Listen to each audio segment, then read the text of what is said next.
الشعب تحمس واكتشف ان هو في ايديه قوة سلمية غير طبيعية هي بكلمك عليها. عمل حملة جديدة ضد مهرجان موازين. ايه مهرجان موازين وايه الحملة اللي عاملينها؟ مهرجان ده بيعتبر اكبر مهرجان موسيقي غنائي في الوطن العربي. ليه الشعب ده على كده؟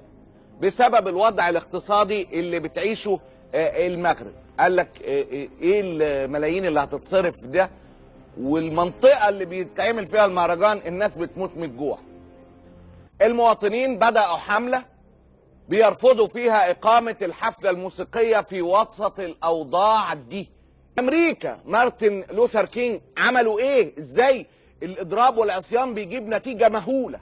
وأعتقد إن هو يعني بيعتبر من أسلم الحاجات، من أضعف الحاجات اللي ممكن تعملها، لأن كل المطلوب إنك تلزم بيتك، كل المطلوب إنك ما تشتريش، كل المطلوب إنك تقاطع.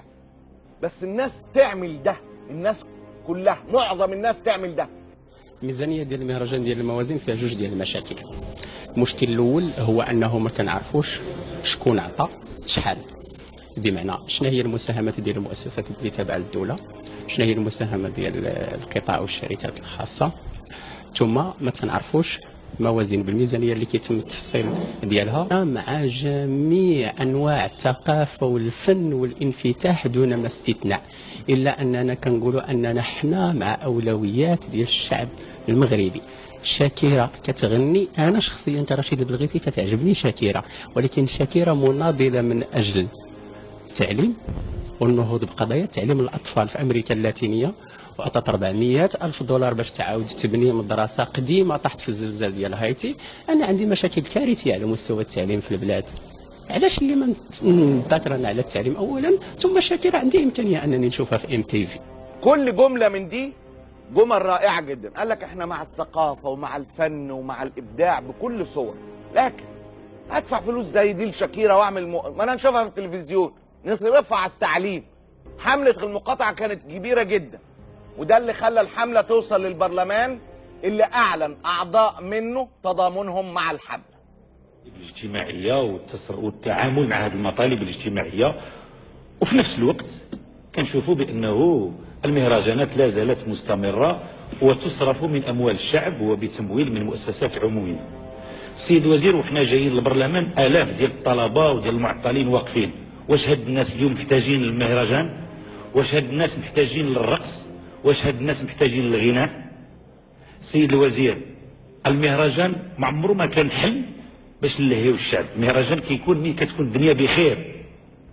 الشعب المغربي يعاني من مشاكل، وحنا في البرلمان مسؤوليتنا اننا نبلغوا الحكومه والراي العام اننا نديروا المهمه ديالنا، هو ان الشعب اليوم ما محتاجش المهرجان. ممكن انه يكون المهرجان في سنوات مقبله، ولكن هذه السنه بالذات احنا ما محتاجينش المهرجان. احنا محتاجين الفلوس والملايير اللي كتدعم بها المؤسسات العموميه كتدعم بها المهرجان تمشي للطلبه المعطلين والشباب اللي كيقلب على الشغل واللي كيتحرق في الشمس كل نهار امام البرلمان، ونتهموا باننا ما كنقوموش بالدور ديالنا لان ما كندافعوش عليهم. حرام يكون المهرجان هذه السنه، حرام اننا نستمروا في واحد العناد، وحرام اننا نعطيو الفرصه لواحد اخرين يركبوا على هذا الموضوع ديال المهرجانات على اساس انه ماشي وقته. بغينا نبلغوك الاستياء ديال المواطنين وديال المغاربه من مهرجان في هذه السنه. سميرة سعيد اضطرت تخضع لكلام الشعب واعلنت اعتذارها عن المشاركه في المهرجان. عندها تعمل ايه؟ تيجي لناس هيقفوا بره ويطلعوا ويقولوا لا، وفي كل حته وهيقطعوا كل حاجه وهتتشتم وتتسب. ليه؟ على ايه؟ مش جاي.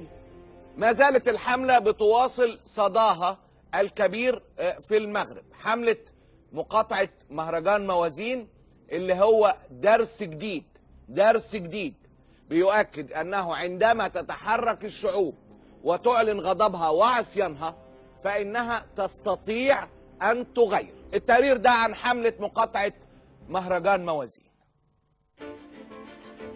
بعد نجاح حملة مقاطعون التي أطلقها الشعب المغربي لمقاطعة بعض منتجات الشركات المغربية التي من ضمنها منتجات للألبان ومنتجات بترولية، وذلك لارتفاع أسعارها بشكل مبالغ فيه، حيث أدت الحملة لخسائر باهظة لتلك الشركات الشعب المغربي أطلق حملة جديدة هزت أرجاء المغرب تحت شعار خليه يصفر، وذلك لمقاطعة حفل موازين الموسيقي، والذي يعد أكبر مهرجان غنائي موسيقي في أفريقيا، والذي صنفته مجلة فوربس العالمية من ضمن أضخم مهرجانات الموسيقى في العالم.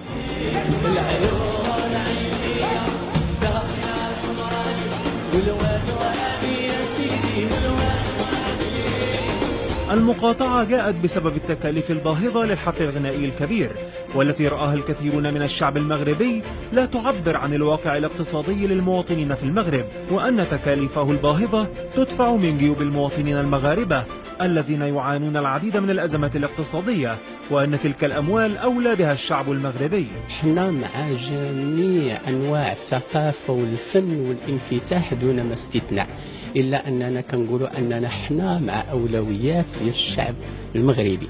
مهرجان موازين الذي يشارك فيه عدد من نجوم الغناء العربي، والذي من المفترض أن يقام في شهر يونيو القادم في العاصمة المغربية الرباط، صاحبته حملة مقاطعة كبيرة اجتاحت السوشيال ميديا المغربية ووصلت إلى البرلمان المغربي، أجبرت الفنانة المغربية سميرة سعيد عن الاعتذار عن المشاركة في المهرجان ليتم استبدالها بالمطرب اللبناني مروان خوري. خبرني كيف استعداداتك لموازين، لانه كمان هو من اهم المهرجانات العربيه اذا ما كان الاهم على الاطلاق. سعيد جدا جدا ان انا هكون في موازين تاني السنه دي. حملات المقاطعه التي اطلقها الشعب المغربي تعطي درسا جديدا بانه عندما تجتمع الشعوب فانها تستطيع ان تفعل وان تغير اي شيء. ولكن الوصول لغايات اخرى، بدليل انه ميزانيه خاصه من طرف شركه خاصه على سبيل المثال خاصه لدعم الفعل الثقافي والمدني بشكل عام تتمشي بنسبه 80 او 90% لجهه واحده.